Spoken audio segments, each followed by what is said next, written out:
So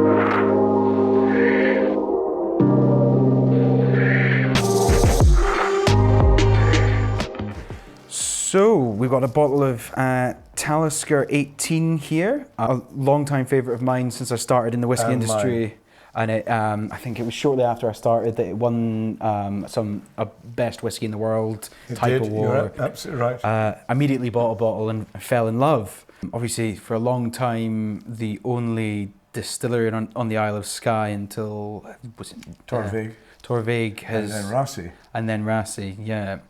Yeah, it's on the shores of Loch Harport in the northwest corner of Skye. It's right down by the sea, and their slogan currently is "Made by the Sea."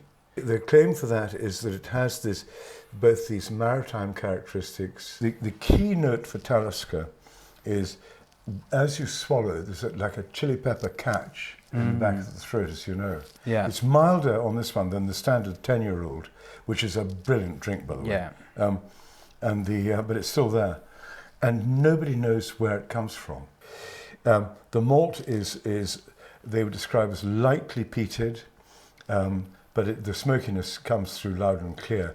Less so again in the 18-year-old than in the 10-year-old, but it's still there.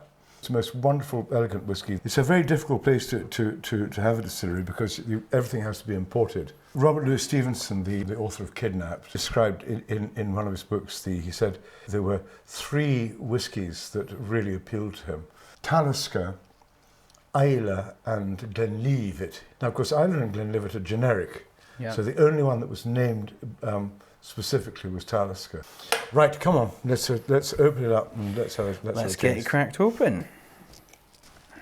And that sound.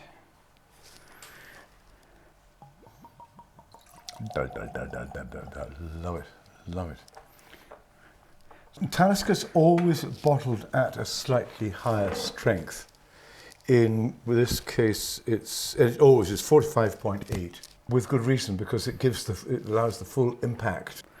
Wow, Slange. Yeah, it's more mellow, it's oily on the nose.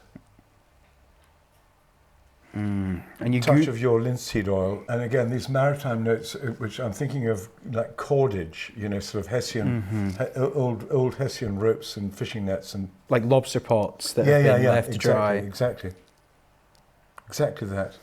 And you might even go onto sand dunes and things like that, dry seaweed. But it's very mellow, isn't it? It's mild, or mild's wrong. The mellow there's no aggression on the nose, even though it's at that strength.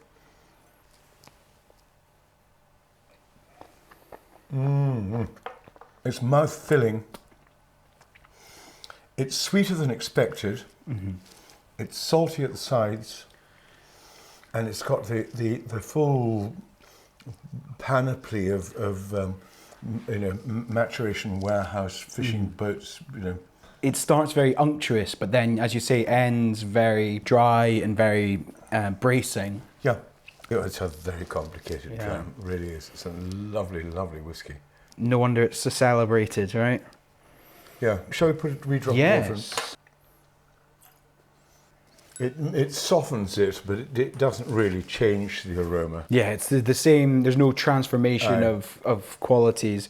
It remains a consistent style, but maybe just allows some of the softer notes to come forward past the alcohol. I think it sweetens it. Yeah, it might even increase the saltiness. Yeah. The spiciness is also enhanced. Chili pepper keynote is more like cooling, and numbing and cooling. Yeah. And if you breathe in, it's sort of mouth cooling. Great dram. Really, really one of the great drams.